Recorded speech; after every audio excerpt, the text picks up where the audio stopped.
the No Worry at Work podcast, hosted by the Boyd Law Group. We're labor and employment law attorneys, and we host extraordinary people talking about their lives and how they have found joy, meaning, and removed the worry from their work. Hi, I'm Daren Jaime. I am a broadcast journalist, I'm a pastor, and I am a community advocate, and I'm glad to be here. Thank you, everybody, for coming to join us for another episode of the No Worry at Work podcast. My name is Patrick Boyd, and this is a podcast where we try to talk to people who have found meaning, direction in their work.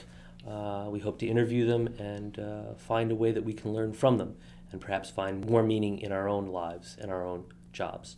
Our guest today is Daren Jaime, somebody I had the opportunity to meet probably almost 2 years ago. He's a host of a local TV network show, or several local TV network shows, Bronx Net, and we had occasion from time to time to talk about employment law issues and the impact on the local economy and indeed the impact on our communities.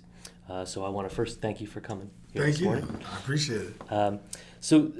Daren, the first thing that we've talked about and that I like to focus on for purposes of this is just giving people some awareness as to probably the imperfections in our lives as Americans. We are on average working 90,000 hours in our lives, spending about a third of our lives at work, and really having work as the primary focus of about 30 to 40 years of our lives. I think we all know people who don't enjoy their jobs. Perhaps we know a lot of people that don't enjoy their jobs. And so I'm hoping to with this podcast, interview people like you who have this great energy and enthusiasm for the things they do, to hope that we can learn how you do it and how we could all get better at it. The first thing I'd like to talk to you about is just your roles. You really have two interesting roles that you perform, and I'd like you to just talk to the audience a little bit about that. Sure. Well, this is Daren Jaime, broadcast journalist. Been with Bronx Light Television for close to about 25 years, more than 25 years. And there I have the opportunity of being on the air. So I host 3 shows at BronxNet. The primary show that I host is the Wednesday Open, which is a current event news show. I also host Perspectives, which is a 30-minute show which gives information, and it centers on issues that affect the African American community. And then recently, during the pandemic, we started a 3rd show, which is called the Social Justice Forums, which deals with the inequities that people face around the city, around the nation, and we talk to some very interesting people. Then on the other side, I have another job. I tell the news in a different kind of way, the good news, which is the gospel. And I'm a pastor of People's Amy Zion Church in Syracuse, New York. I've been up there for about 15 years. I have been pastoring for about 21 years, and in ministry for a little bit longer than that. Got my start not too far away, actually in Portchester, New York, where I started my ministry. And so that's where I am today. And, as you say, I enjoy what I do. I enjoy the broadcast journalism side. I enjoy pastoring and being a community advocate. And so good place, good space is what I call it. Yeah, and for sure it's a hustle of dedication. My understanding is from time to time you had been working at the church, then flying in to film your shows, and then flying back out, the jet set broadcaster preacher, if you will. Which has got to be a dedication. And when I talk about it, you smile, which in and of itself is a startling thing. Just tell me a little bit about that kind of lifestyle. I don't smile at 4 a.m. That's when I got to get up to catch a plane, right? I think that's the hardest part of what I do. So what happened was I was in the Bronx, and I was, working as the host of Open, and I simultaneously had this pastoring career, and I moved from my church in Mount Kisco. My bishop wanted to transfer me to Syracuse, and so I talked to the people of BronxNet and said, hey, I think I may have to give my job up. They said, well, it's not too far. Why don't you just try commuting? And fortunately, at the time, plane tickets were reasonable. Yeah. And I said, okay, I'll do that. I'll try and see what it looks like. So I ended up doing Bible study, and that ends at like 8:30, 9 o'clock. Go home, go straight to bed, and I'm up at 4:30 in the morning. Wow. Get up on that first flight out, and I make it into Bronx, sometimes JFK, LaGuardia, depending on which one it is. And I like LaGuardia because then you don't have to do the whole thing with JFK. Right. And I go ahead and I go into the Bronx, and then I do my shows. I get on the last plane and I go back to Syracuse, or I'll stay until the next day, Thursday. And at the time, plane fares were cheap, and so you could be able to navigate and do that. And as I said, the hardest part was really just getting up in the morning. But once I got to work, there's an energy there of the people, the work that we do, the ability to be able to tell somebody the things that are happening and to be an information sharer. And that does bring a smile on my face. Yeah. Well, it's a real dedicated schedule, and I think sometimes it's important for people to understand how hard it is to find the pleasure that you can have in the work. Yeah, it is certainly something that you enjoy, but it's hard work to get that level of sophistication in what you do, and to then get the gratification from finishing it, I think, which is a good example. Anybody who has a chance should tune in and watch your show. You're just a fantastic, animated, energetic host, and I think we need more of that in local news. Indeed, perhaps we need more of that in all news. So certainly that kind of hustle requires a fair amount of enjoyment, and I guess you're working hard enough to do it just right, so you feel great about what you finish. Which I think is an important thing. I think sometimes people think that the happiness and enjoyment comes from taking it easy. I think, quite frankly, the harder you work, sometimes the more enjoyment you get out of it because you're happier with the product. You think that's fair? Yeah, I think you work hard and you enjoy the fruits of your labor. So if it's me in front of the camera, I want to make sure that I've done my job and done my study, my research, and I want to make sure that everything works out well. So I work very well with my producers. I deal with even the people upstairs. There's the technical aspect. I want to make sure everything is right because I like that end result. And same thing with church. We put a lot of effort into Sunday. I think Sunday is the culmination of a time of study, preparation, and you want to make sure that worship experience is great for not just yourself, but the parishioners as well. So, having a good end result means a lot. Yeah, of course. So the thing I want to talk about next is your background. I presume you didn't wake up the first time you were conscious and say, I want to be a local or a TV host, and you probably didn't say, and I want to be a preacher as well. What's your background? Where are you from, and what brought you to this place? Yeah, so for me, I grew up in Harlem, New York, born and raised in Harlem, New York. My claim to fame is I live 2 blocks behind the Apollo Theater. Wow. Okay. We grew up in St. Nicholas Projects. I still tell people the address every day, 237 West 127th Street, apartment number 3A. Okay. That's where it is. And that's where my formation took place. I really was born and raised there, had an opportunity to be exposed to a lot of things there. I wanted to play basketball at an early age. I had the opportunity to play overseas in Spain for a while. But that was it. I really just wanted to be a basketball player, and basketball was my career. That's what I wanted. And as far as church was concerned, I didn't. I was an altar boy. I was Catholic. Okay. And I served as a Catholic altar boy. But every young person doesn't always strive to be their educational best, right? That's the best way we'll put it. Right. I had challenges in school. And for me, I think there was a couple things. For number one, I grew up, as I told you, in the projects. So I ended up going to a school right across the street, which was called the Harriet Tubman School. And then from there, I was able to get a scholarship, a full scholarship to attend. It was an all-white Catholic private school called St. David's. That's on 4 East 89th Street, right by the Guggenheim Museum. Okay. Yeah. And so there, we had an opportunity to be educated formally with something like the richest, most powerful people, their kids, but I didn't fit in, right? I didn't fit in because of color. Right. And even though I was accepted in certain ways, there were times I felt tolerated and not accepted, and I just didn't feel the love, if you will. Yeah. Got to high school, and you're trying to find out about sports, and I'm playing sports. Right. I had a love for basketball, but I wasn't as good, and I needed to work on that. But I was good enough to make a couple of teams. So I failed the class, ended up failing the class in high school, and as you're supposed to do, you go to summer school. Right. Well, this particular summer, I don't go to school. I don't go to summer school. Okay. And I tell my parents I'm going to summer school. Okay. But I'm not going to summer school. Where were you going? To play basketball. Okay. All right. So I'm playing ball. Everybody gets a letter to come back to school. Yeah. My mother doesn't get the letter. Okay. So she has to call and then find out. She calls the school. She calls the school. Yeah. Finds out, hey, Daren didn't go to school, summer school. He only went to a couple of classes. Right. So he's out. Okay, so can we repeat the grade? Well, I didn't know. Catholic school, you don't repeat the grade. If you fail summer school, you're out. Right. So I'm out. Yeah. And I literally don't have anywhere to go. I'm walking around, probably doing some shopping for my mother because I was going to the store for her. I happen to see the priest from the Catholic church that I'm at. He sees me out during a time when I should be in school. Okay. And he says to me, he says, "What are you doing? Right. Where you at? Why aren't you in school?" I said, "Well, some things happened. I'm not in school, got in trouble." He said, "Tell your mom, call me, come to the office, I'll be there." And this priest is the priest that I was the altar boy for. Okay.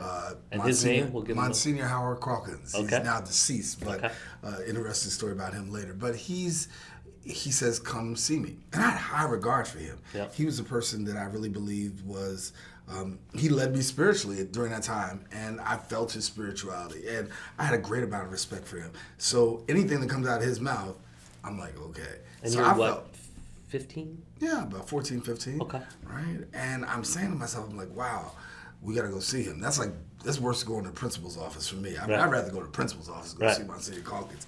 And I saw him, bought my mother. I told the story. I was horrified that I had to tell him the story. I was embarrassed. And he told me, he said, "I'm going to give you a chance." He said, "I'm going to call Rice High School. And we don't normally allow people to go back to school, a Catholic school, after being thrown out. But I'm going to put my name on this. And if you give me your word, I'm going to put my name on it. And you can't get in any trouble. And you can't do this because my name is on this. And I want you to do well." That was enough for me, because I had a great amount of respect for him. And when he said, "Listen, I'm putting my name on it. I don't want to mess this up." Certainly had a little couple of hoops and bumps, but the typical high school stuff, nothing to the place where it led me to where I was before. But it was only because of him that I had the opportunity to go back to school. And from there, a lot of other doors opened up. And it was simply because of him and a priest that took a chance on locating in this white priest in the middle of Harlem at a time when it wasn't diverse.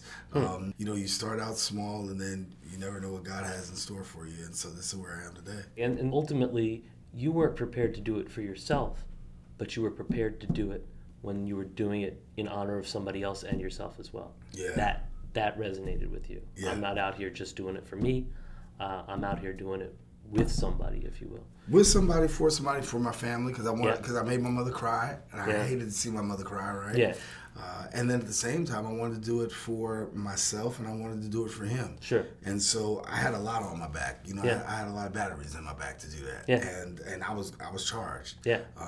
And we made it. So I was glad about it. One of the other stories, which I think is just a fun one, is you had a pretty interesting job there while you were working for the Knicks for a period of time. Is that right? Mm-hmm. Yeah, I worked for the Knicks actually during that period of high school. Yeah. When I was at Rice High School. Yeah. And so I became a ball boy for the New York Knicks, and so that was good. And during the course of that time, you had a pretty inspirational moment with somebody who was pretty important in basketball, right? Yeah. Isaiah Thomas. Yeah. If you wouldn't mind sharing that story, I think it's a pretty great one. Yeah. So I'm a ball boy and I'm new, and whether or not people understand it, when you're a ball boy, there's levels to that. Okay. So when you're the new ball boy, what everybody hated at the time was going out to rebound. Yeah. Because that means you're running all over the place. Because if guys aren't hitting, that means you got to go. Okay. And so rebound was it.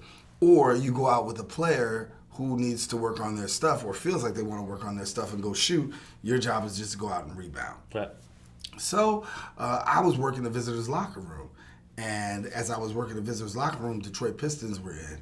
And Isaiah Thomas was, the all-star guard. Sure.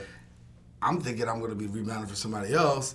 It turns out to be Isaiah Thomas. Wow. And so we're out there, and I'm rebounding for him and, kicking it back. Every time he hits it, kicking it back. He misses, I'm going to get it, whatever. So we get to the place where, and mind you, Madison Square Garden is pretty empty. And it's kind of like just he and I and a few people just like out there because it's way before the game starts. Yeah. And we get to the place where the drills are about over and he's finished shooting and he starts doing the Mikan drill where he's laying it up, he's reverse laying it up. And finally, I remember it's Mike Abdenor. He was the trainer for the Detroit Pistons. And he said, "Zeke," which is Isaiah's name, "Zeke, about to bring it in." And so he goes to shoot a jump shot that he misses. So I grab it because I heard him say, Zeke, bring it in. I need to do my job. I'm taking the ball. I'm running. Right. And I said, hey, no. And I said, what? He said, give me the ball. And I gave it back to him. And he goes in and he shoots the shot and then he makes it. And then I catch the ball and I catch up to him. He says, we never leave on a miss. You finish everything you start. You got to complete what you start. Yeah. Stuck with me to the end of this day. Yeah. And great piece of advice. And, one of the people that I really do look up to even to this day. It's a great story. Again, in this case, somebody who you didn't know well, but who you respected so much for their discipline in their area of practice that those choice words and that experience were compelling to you and something you remember. It's a great story. All right, so let's just turn a little bit next to what happened to you next, because you did go on and pursue sports for a period of time, right? Yeah. So you started playing in the Midwest, I think. That's the first thing, right? Yeah. And then traveled internationally for a period of time playing as well, right? Yeah, I had the opportunity to go out and play. I played in Spain, played in France. I traveled to Luxembourg, Germany, played over there for a little while, and had the opportunity to play internationally, and that was a great opportunity for exposure for the kid from Harlem who doesn't get to see much. Yeah. So to be in foreign countries, to play, it granted me so much exposure, and I think that's why I can appreciate diversity now, because I was exposed at an early age to playing across this world and traveling across the world. As an African American in Harlem, it's a very different identity than an African American traveling abroad, I presume, in terms of your perception of race and culture and that kind of thing. Yeah. Tell me a little bit about the difference, or in retrospect, even if you can. So you come from Harlem, people are black, period. That's it. You're going to see black people, right? And that day, that was it. There was no real integration as you see in Harlem today with the diversity. And would you get out of Harlem much, or were you I did. I got out of Harlem a lot because I was going to that private school. Which I was also part of the cadets that was on 66 and Park at the Armory, and they were called the Knickerbocker Grays. Wow. I had exposure to, the white community. I had white friends. I was doing that. But Harlem, that was predominantly black. You didn't see a lot of white people there. So when you get to a place of traveling abroad, you're traveling abroad to Europe, and you see people who don't look like you, right? Yeah. But I already had the experience because I traveled, every day for school for a while. Yeah. Keep in mind when you get to Spain, it's a little different because if you see a black person looking like of this color skin, they're either an athlete or an entertainer at that time, right? Because you're talking about close to 1992, the Olympics, the Dream Team, Barcelona, Spain. That's the time frame we're talking. But if you see a dark-skinned African, that person is usually somebody who was, somebody selling watches on the street or something like that. Yep. So it was a whole cultural difference where people weren't used to seeing people who looked like me in Spain at that time. They were used to seeing the dark-skinned Africans. And for myself, it was a culture change because now I'm not seeing many people who look like me at all. Remember, I go back home to Harlem and I'm hanging out in Harlem. Okay. That's not the case, and you have to adapt to a culture, and you have to learn that kind of lifestyle. And I welcomed it. I mean, I had a great time. I mean, I get along with most people, right? Yeah. So it was a great transition for me, but it takes learning. Yeah.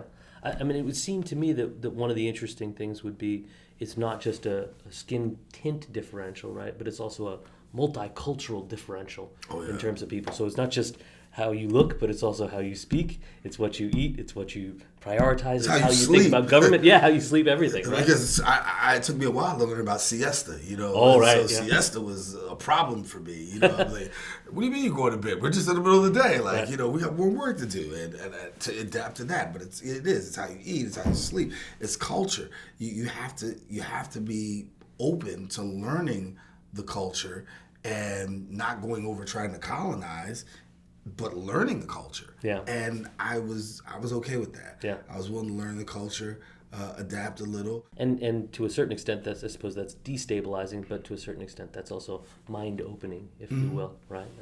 Just in terms of a perspective on things. So I'd like to talk next about, at some point, basketball came to an end for you, right? I mean, I'm sure you still knock down some shots from time to time and play. But how did you fall into a reconnection with the church and faith?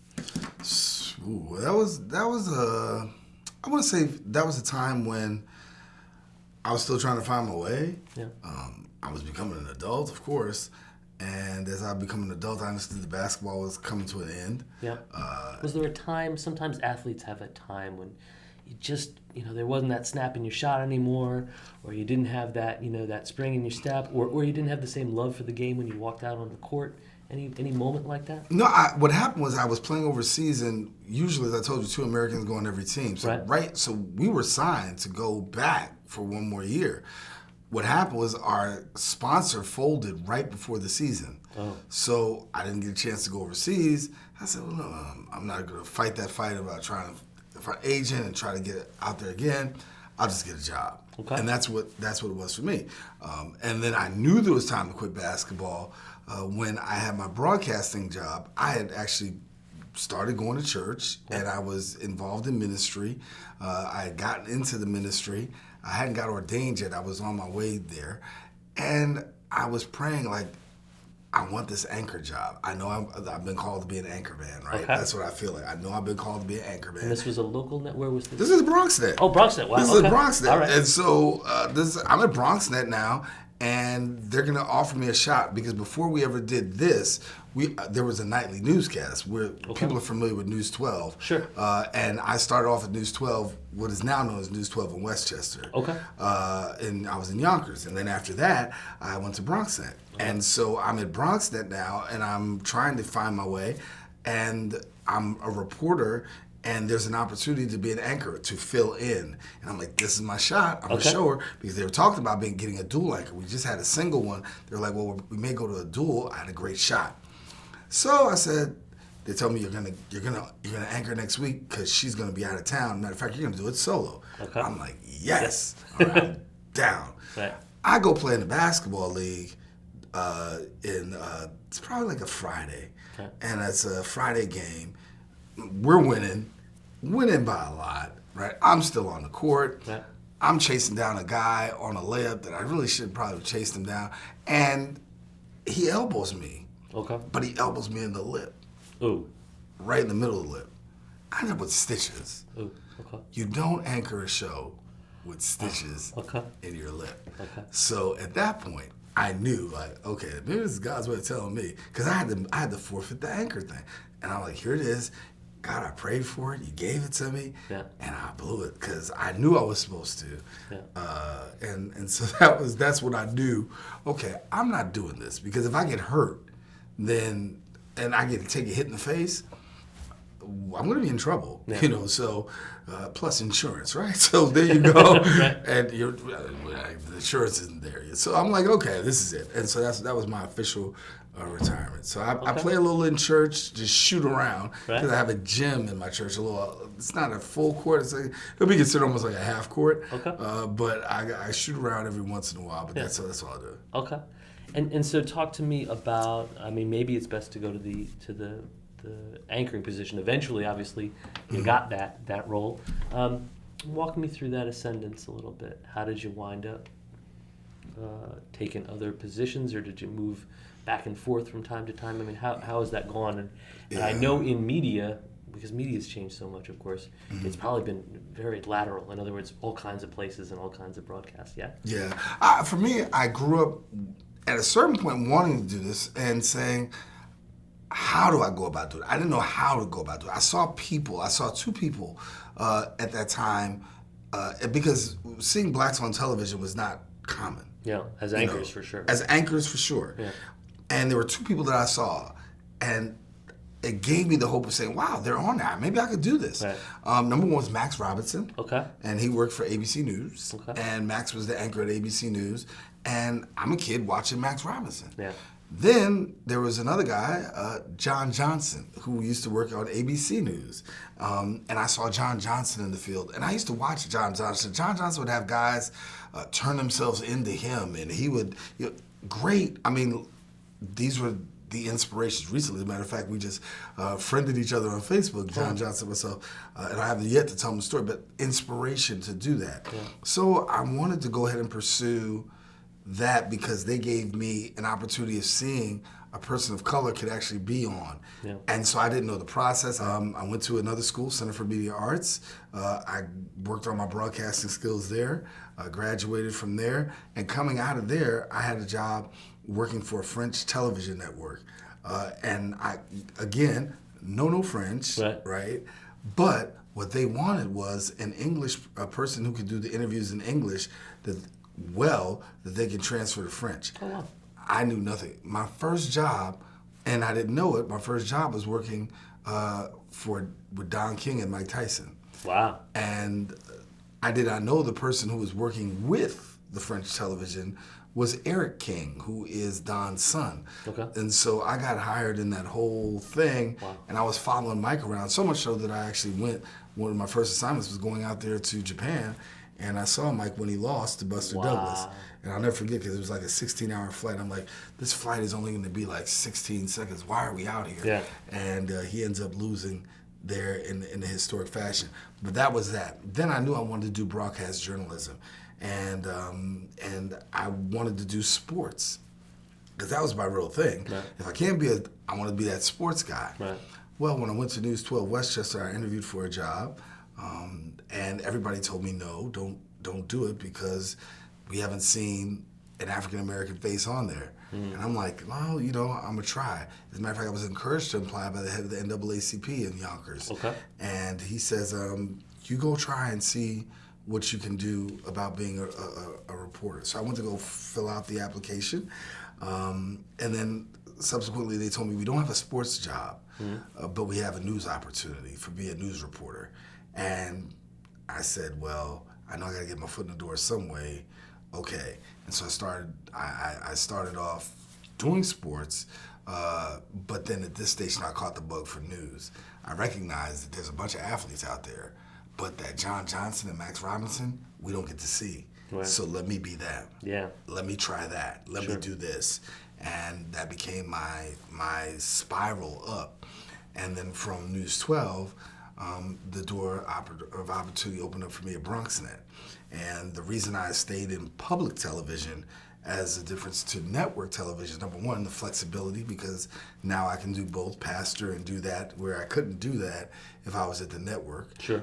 Because I would be on a set schedule and church conflicts. Yeah. And B was public television gave me the opportunity to create my voice, to find my voice, and I don't have to necessarily conform. So if I want to talk about something, they're going to tell me what to talk about.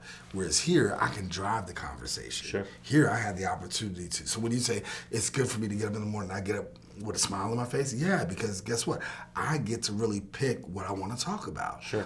I discuss it with a couple of people, but I get the final say. If I don't like it, sometimes I say no, right? Where if I don't want to do something, they're going to tell me I have to do that at the networks. Public television gives you the opportunity to create your voice, to be objective, and to do things that you would see at the networks, but you really have the opportunity to do. And so that's where I've been, and that's where I've been for the last 25 years at BronxNet Plus, enjoying being in front of the camera, and also enjoying helping others who work behind the scenes and even producers to be able to launch on to other careers in broadcast journalism. It's a very powerful point, and I'm sure you've seen, and it's been talked about a lot, how local networks and local newspapers and such have had a hard time continuing to survive because of the dominance of these two prominent, well-marketed networks. And I think the news has in some ways, on a national level, very much become a binary process that is one party or the other, right? Or at least, a bespoke process that is you choose what you want to hear and you can program into it, right? Whereas local news is very much still something that can be driven by the network, and people are not expecting to hear from you what they want to hear. They're expecting to hear from you the news instead, right, which is an important differential. I wanted to talk to you a little bit about that along those lines. Do you feel like you do have that chance to drive the conversation more in the local news? And what do you hear from your listeners about it? That is, do you get a lot of polarized feedback, or do you get a chance to tell your story, or how do you respond to that feedback? Or I'll let you take that question whatever direction you'd like. The first part of your question about being able to I get to do and drive the content, which is great, because now I have the ability to tell something that maybe mainstream media isn't paying attention to. Sure. At our station, we can spend a few more minutes on a story, or we're broadcast, man, 130 is a package. That means a story that you see a reporter, and sometimes the max is going to be 140. You're going to see that reporter. I'm sorry, just to back up, that a minute and 30 or 40 seconds is all they have to tell the story. Is what they have to tell a story on the networks. When you watch a story, breaking news, such and such has been shot, time it out and see 130, 140, right? And don't get me wrong. You have a lot sometimes in trying to tell a story. If you do a package, what's called a package, if you do a package for like 2 minutes, somebody's looking at you like, okay, that's too long. You got to keep it. And think about it. Our attention span these days isn't too long. 120 characters or less, right? That's social media. Right. So to have the ability to tell more, because you're not going to tell the full story, or to know more, right? I felt like that was great. Because you might talk about Patrick has on, a blue blazer, right? I'm like, that's an astounding watch he's got on, right? I'm a watch guy, right? So I'm gonna pay attention to the watch. Okay. Everybody's talking about the blazer, but nobody's gonna talk about the watch. And that's the opportunity that I had to be able to talk about the things that maybe mainstream media doesn't have. To be able to talk to our producers and our executive directors, say, hey, maybe we can focus in on this because everybody's focusing on that. But we'll talk about poverty. But we won't talk about the root of it. And indeed, that's your responsibility, right? Because they're not going to hear another side. They're going to hear you and you only on that side. Or in my story, I've got to give both sides. That's right. There was a time when I would have to run my story by my news director. My news director would say, do you have somebody from the opposing side? Right? We have to run that. Or if we're gonna put on a political person, they have to get the same amount of equal time, the same thing. That's objective. Right. Everybody doesn't do that. Right. So what we have is slanted views, and we have now a bunch of slanted people, right, who are gonna follow the slant. Yep. That's what journalism has gone to. And then we also have lost the local effect, where everything that we're doing now is syndicated. I was sharing before, like we were talking before camera, I was on iHeartRadio, and I used to have a weekly show, me and my guy Kenny Dees. It was called Power Perspectives, and we would talk about the issues in the community. We would talk about giving access to resources, letting people know about events, letting people know about the most important issues of the day. We don't do that anymore. Now it's a national, and maybe the only time I hear about what goes on locally is if something local has a national impact, like a Tops massacre or something of that nature. We lost that. But there's value in being able to talk locally, speak locally.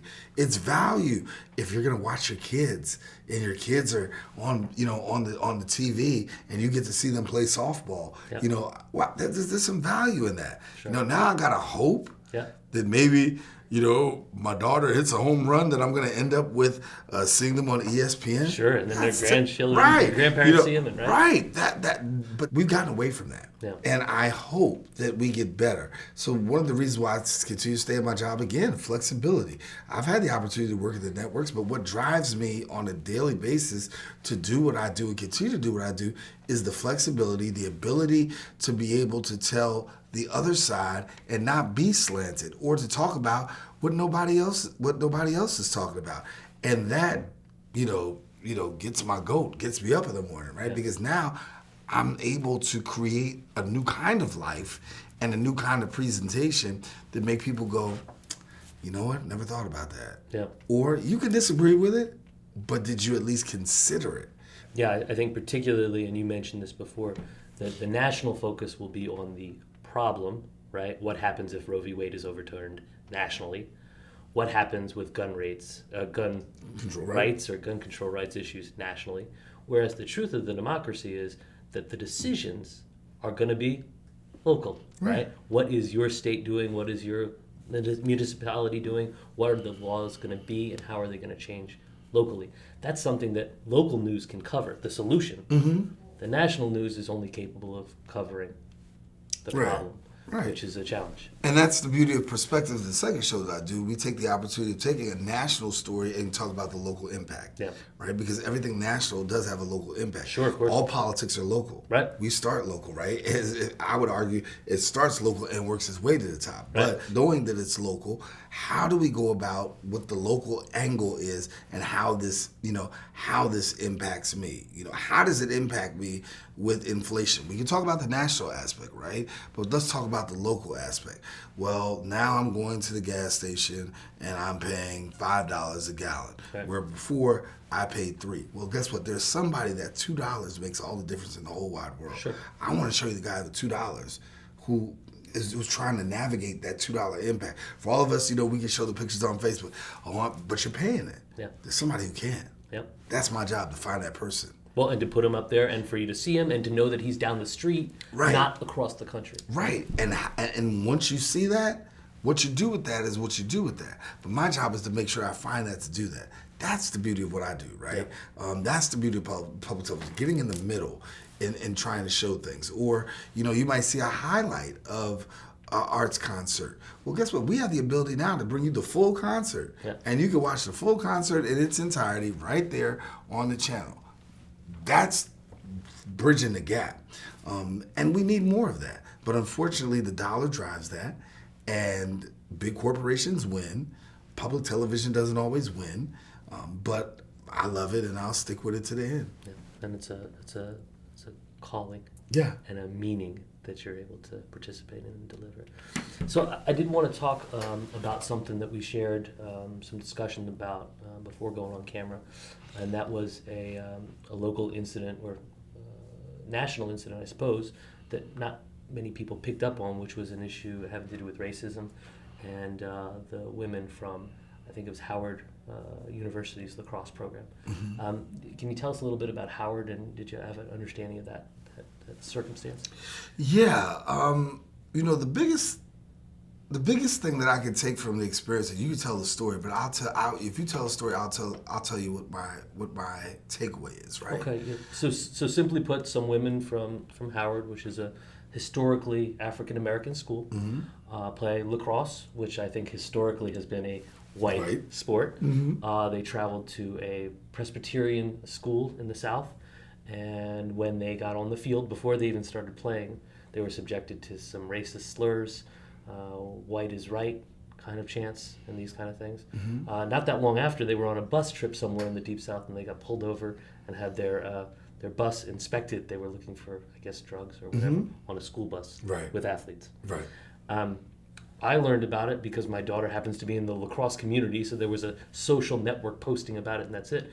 But as a lawyer involved in employment discrimination daily, I didn't hear a thing about it. Right. It was only because of that little small sports community that I happened to have a limited access to that I even knew this happened. And as outraged as I was about it happening, I was equally outraged that I wouldn't have heard about it and that so many other people didn't hear about it because of the way the news was funneled and the way it was treated. And to me, that's just disappointing, the lack of openness about these challenges that we still have, being part of our kids and our college sports experience, no less. Right. It's tragic. But that's just a personal take, and I would be interested in yours. Yeah, I wanted you to tell a story because guess what? That's a part of the experience, right? You became educated on something that most people didn't know about. I knew about it. You educated me a little bit on going back and looking at it, right? Here's the thing. You would have never known about it until it hit your community. That's right. And that's the problem, because we're so siloed that we don't know what's going on. I had someone, we shared off camera just a few weeks ago, that was in a class with me. And when it came to the recent shooting of Uvalde, Texas, they now began to say, my mother, and she was a white lady, she said, my mother, I really worry about this because now my mother is an educator, and this, if it could happen here, it can happen anywhere, right? So we feel the same context. When you deal with police brutality, and I'm a person of color, if I get stopped by the police, if it could happen here, it can happen anywhere, right? There's a common denominator, right? Yeah. But it only hits home when it affects you. If you aren't connected to it, if you don't have any affiliation to it, you don't know, right? This is why I trip out when I watch people all the time. Oh my God, I can't believe it would ever happen in this community. Just keep living, baby. Guess what? It can happen anywhere, right? But now it's happening, and now you're becoming educated on it. But there's some things that other people, it's been a lived reality, right? And it hasn't been a lived reality, or it doesn't strike a chord until it becomes a lived reality.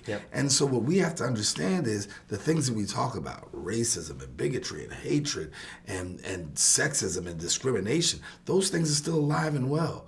And we can't allow somebody to turn around and say, well, just because we've had a couple of things, we've got a black president, we've got, a black mayor of New York City. That's great, but that doesn't solve the problem. Those issues still abound. There's still hatred in the world. There's still evil in the world. There's still somebody that's going to go to a supermarket that they know that there's a predominantly African-American community and kill 10 of those people. Something's wrong. So we've got to do better in terms of learning context, which is what the beginning is. Learning and becoming diverse, right? To understand what somebody else's struggle is, to understand what the other side is thinking, rather than sitting there and saying, this isn't real, this isn't happening. I think that what we're seeing now with more mass shootings is people are starting to say, this is real, and this is happening. And you still got another side the other side's over there saying, gun laws, and it's the person, it's not the laws. Okay, but let's talk about the fact that this is real and this is happening. When we can talk about this is real and this is happening, then you can have more of a drill down on some other things that could probably produce greater outcomes.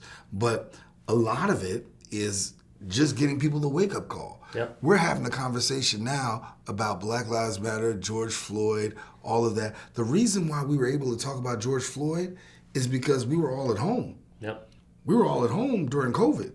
And we were home during COVID and we saw George Floyd. And there was a phone that captured what happened. Nobody would have explained consistently if you had asked 3 people on the streets and there wasn't a recording of it, right? But here it is. You got George Floyd, you have Ahmaud Arbery, and you have Breonna Taylor. 3 cases that happened real similarly, right?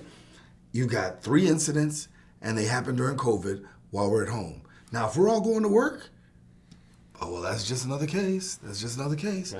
What drove it home was the fact that we were home and watched a man get snuffed out for 9 minutes with a knee on the neck. And we said, we got to do something about it. That's terrible. But the problem is, people have been saying that for a long time, right? Until it becomes a lived reality. So George Floyd became a lived reality for so many people that I can't believe that we're doing this in 20. Yeah, we are doing this. And it has been happening. And things are going on. And you got to step in. And we need the community to be that word, common unity, and come together. Until we do that, we won't see any kind of change. But it won't change until it starts becoming reality for so many more people. And until there's that full access, which is the risk of this siloing of the media, I guess, is my experience, and something you're combating by being part of that public television, not your television and my television, our television in our community. And I'm not saying that all network television is bad. I'm not saying that mainstream media is not bad.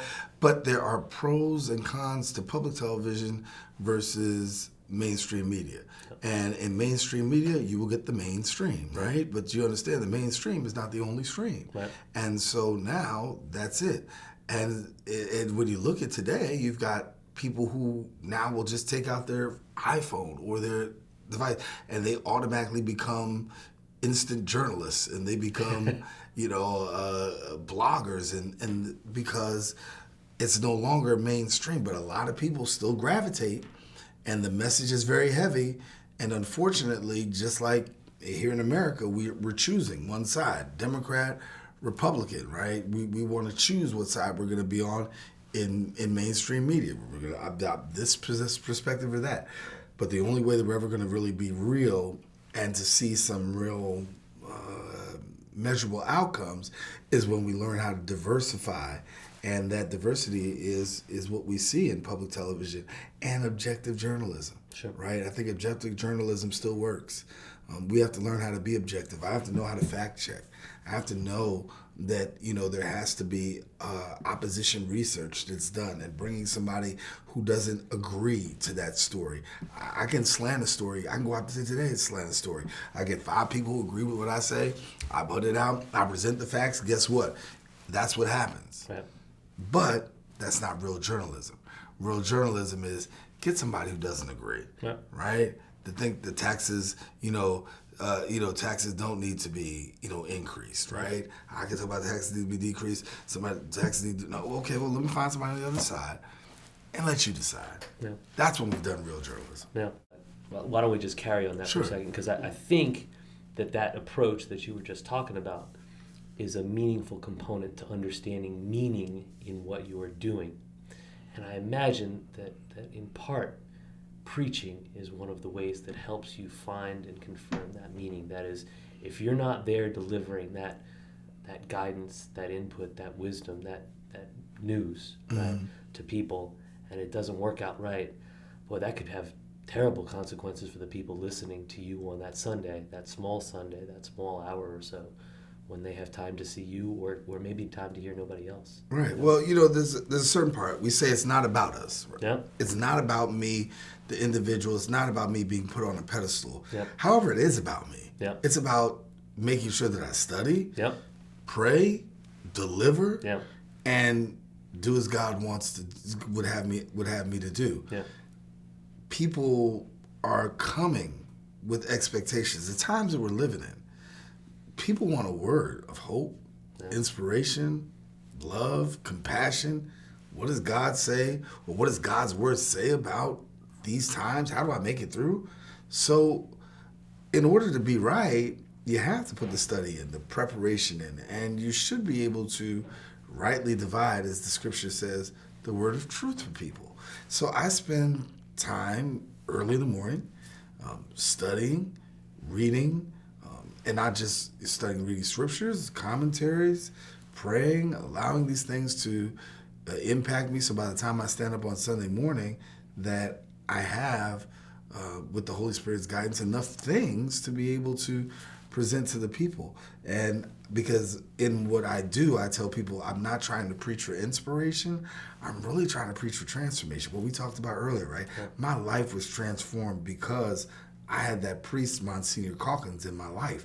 And I was transformed because also the work of God through him and the work of God in me. So I feel like, hey, I got to do the same thing. And so if I'm just halving it, then my people will miss a lot. And I just feel a great responsibility. When you're a shepherd, I didn't want to do this. I want you to know. I didn't want to be a pastor, right? I wanted to be a preacher. In the beginning part, I wanted to be a preacher. Yeah. When I finally decided about ministry, that's what I wanted to do. That means I come to church on Sunday. I come throughout the course of the week. I'll say the word. I'll get out of there. I'll leave you with the pastor, right? And that was my thing. And then I'll go back to doing my journalism throughout the course of the week. I was a full-time journalist and a part-time pastor. Now it's transcended. I'm a full-time pastor and a part-time journalist. But I really knew that the things that I wanted to do in ministry were to be impactful and I can't be impactful if you're not putting the proper preparation in. Yeah, for sure. And an interesting thing that we talked about a little bit, and we had a earlier podcast with another leader of teams talking about teamwork and team building. And as he talked about the importance of understanding the team that he worked with and having compassion for them, I think you can talk a little bit powerfully about that as well, and in a different way. Because while in corporate America there may be challenges, there's also a paycheck that comes with that work. Right. In mission work, that leadership, that paycheck to those people is if it's there at all, is pretty small, and probably not at all. You're working with volunteers. Right. So how do you lead to have that same dedication and focus from people who aren't necessarily taking a big paycheck for the work? How do you inspire them? Right. Well, John Maxwell writes that quote, everything rises and falls with leadership. So I understand that I have a great responsibility, and it starts with me. the people who are working with me are volunteers. Yep. And in some churches that have more major ministry and more congregation, you could have more paid staff, but I don't have that luxury. I've got people who love God, love their church, love their community, or trying to find their place, and it's my job to work with them to develop them. And so I spend a lot of time with what's called my core leaders, and we spend time in development, meeting about things, talking about the church, and I also do what's called leadership retreats. Sometimes you go to a retreat, right? But if you can't afford to go out and do a retreat because some of your people just can't afford it, they're trying to do what they're doing. So I do an retreat. We do it in our gymnasium. We sit around the table and we talk about the direction, vision, mission, goals, objectives on how to carry out the work. Yep. It's not easy because a volunteer can quit tomorrow. Yep. I got people who get paid and quit. But a volunteer can quit tomorrow and there's no, I need 2 weeks, right? If they say they're gone, they're gone. Right. Or a volunteer can say, I got a choice to make between doing this and doing that, and you have to find out how to carry that across. Yeah. And in a climate like mine, which is Syracuse, where you've got bad weather, you got another, added challenge. Right. However, we make it work. And it's important, though, for a leader to recognize and realize that when you have volunteers, to love on them because they are working from the love of their heart, right? To lift them, which means to encourage them and let them know both good and bad, right? Sure. And then to lead them, which is to make sure that you're helping them to get to what the mission, the goal, or the objective of the ministry is, and that's how we carry it out. Yeah. And do you find that that's something that you have to work up in them, or do you find that the people that approach you as volunteers to start with are already there? That is, do you have to bring them to it, or because at a minimum it would seem you have to keep fueling the fire, right? I think for me, everybody, some you have to bring it to and help them to find their place and help them to do it. Others think that they know, and you got to kind of give them some leadership too to tell them this is another way. Yeah. I mean, the book that I preach from, there's a passage of scripture that says, and Jesus, the disciples turned the world upside down, right? Which means they thought the world was right side up. And so sometimes we think the things that we're doing, in ministry are already right side up, and we got to turn some things upside down. So you got to kind of like lead people to help them to understand how to carry that out. Yeah. And so they do come with a skill set, but how do you refine that skill set? How do we help that skill set? And maybe even your skill set isn't, you may think it's for this, but what God has in store for you is something else. How do I get you from point A to point B? So I'll give you a perfect case example. You may be good at finance, but just because you're good at finance in a secular setting doesn't mean that you necessarily have to work in finance in the church world. For sure. You may be better gifted as on part of the ambassador team to let the people know who we are and what we're about, right? That might be your skill set. Yeah. But as a leader, that's my job, to try to help people define that skill set and help them to get there. Yeah. Another question I think would be really helpful to get some insight from you on is the newer generation, right? We have a whole different economic structure that we talked about in one of our interviews before, with people resigning from jobs. The Great Resignation, right? People seeking something different in their work. And I wonder, in a church setting, what that experience is like, because you're hoping, of course, to have new, young parishioners. Indeed, it would seem to me that sometimes in our youth, the church can be a great guide, and it's something we avoid even more than we do as we get older in years, right? What are your impressions or understandings of the youth, and how do you reach them and contact them? I think that youth are there. They need to be challenged. Yeah. And youth are very authentic. Yeah. You got kids, right? Yeah. So they're going to tell you what they think. Yeah. If church is boring, they're going to let you know. Yeah. If I'm not getting anything out, why am I doing this, right? They got to find worth and value. And we're not necessarily creating the worth and value sometimes in church. There used to be an expectation in church that you just come. Yes. Right? Sure. That day is gone. Yeah. There used to be the family structure where everybody went to the same church. That's gone. Yeah. You got people now, the husband goes to one church, The wife goes to another church. Kids go to another church because, that preacher's just boring. The church is just, it's not. Right. So in order to attract young people, I think you have to also bring young people to the table. Yeah. Don't just tell them what you want them to do. Ask them and build around them and encourage them. But we're so used to, we got to tell them what to do, what they need, this, that, and third. But they do want to find a place. Yeah. And also, they're very much mission-oriented, because if you put a cause in front of them, that little lemonade truck, that they're out there selling that lemonade. They're selling that lemonade because they got a mission. They're selling, whether it's the baseball team that we're trying to raise money for, that candy, them Girl Scout cookies. That's all about. They're connected to a mission. Yeah. They haven't necessarily connected sometimes that way in church. Yeah. And we have to do a better job of connecting. But once they're connected, you can see exactly what happens because you've seen it. Yeah. There's some Sundays in church where I get 3 or 4 people coming up to me about Girl Scout cookies. And I got to go ahead and buy the Girl Scout cookies for them, right? Because they're connected to a mission. So the more that we spend time trying to develop people and connecting them to the mission and also understanding the vision and the mission, that's the more you'll have success. And allowing them to do it in their own kind of way is going to be helpful, as opposed to me telling you what to do. Let me see how you do it. And I can't imagine that message is not equally important in the corporate setting or in the business setting or whatever, right? Mm-hmm. Giving somebody a meaning to what they're doing. Used to be, you've got a job and a paycheck. That's the job is the meaning. Right. The paycheck is the meaning, and that's it. But I think we're starting to see that the meaning is more about what are you doing at work. I'm going to get the paycheck. Right. You're giving people paychecks now when they're resigning. Right. we're giving you a paycheck, right? And I'm resigning. Yeah. So obviously if I'm resigning and this great resignation is going on, it's not about the paycheck. I mean, we're still trying to figure it out. Right. Where are all these people working? Right? Because there's a whole lot of, you can get a job anywhere today. Right. So obviously there's something to be said for, it's not just about the paycheck. Yeah. I want to be in a place, and that's why people start entrepreneurship. I'm doing my own, right? I'm going to create my own worth. I'm going to create my own value. Yeah. Well, for those of us who remain, who are employers in both the secular and even the church, we have to find a way to give people meaning beyond the paycheck. Yep. If you want, if you're in charge of a company, that's great. You got employees. They're going to want to feel something.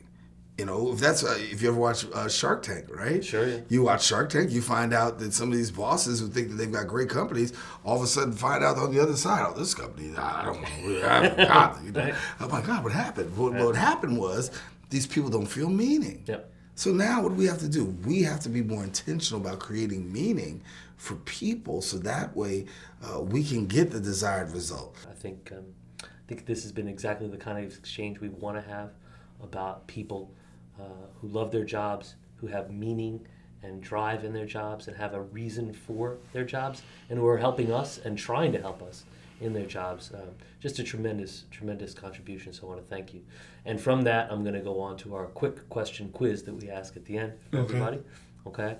So, Daren, you're on a deserted island where you're just about to be sent, and you can only choose one thing to bring with you to read. What is that thing you're going to bring to read with you going to be? It would be the King James and New Revised Standard Version, depends on what day of the week it is. Okay. All right. And on that island as well, you're going to get one choice of food. The one thing you're going to have to eat on that island all the time. What are you going to eat? I'll take steak. How about that? Steak. Yeah. Okay. And how's that steak prepared?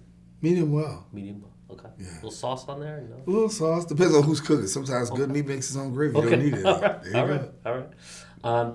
And then for music, you got a choice. Now, I have been willing to give people subparts. So if it's going to be an album, that's okay. If it's going to be a type of music, that's okay. Or if it's going to be, one song would seem to be a lot of times listening to that song on a deserted island. But what's your music choice? What do you need? What inspires you? What do you need for that time if you're going to be there with that music all the time? I think I'm going to do gospel music on a playlist. Gospel. And is there a couple of greatest hits? Just as an example, I'm not a gospel aficionado. Mm-hmm. Who are the ones that call to you? Tremaine Hawkins sings the song "Changed." Okay. That's one. And I'll probably go with, I don't know, Richard Tolbert. He sings a song, Never Been Defeated. And this new one, it's out, it's Maverick City. It's Chandler Carter, good friends with his dad. It's like family. They sing a song, Wait on the Lord. They just won a Grammy for it. So, yeah. Wow. So, yeah, so I'll probably use that. Thank you very much for coming to join us this week. I appreciate it. And this has been a great show.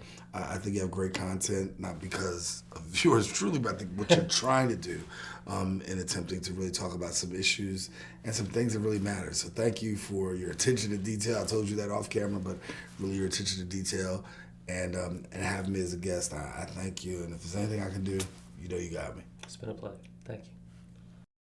This podcast is intended for educational and informational purposes only and does not constitute legal advice. Listeners are advised to consult with an appropriate professional before acting on any of the topics or matters discussed in the podcast. This podcast may be considered attorney advertising. I won't cheat. Just take me back to the desert. I know what I'm at.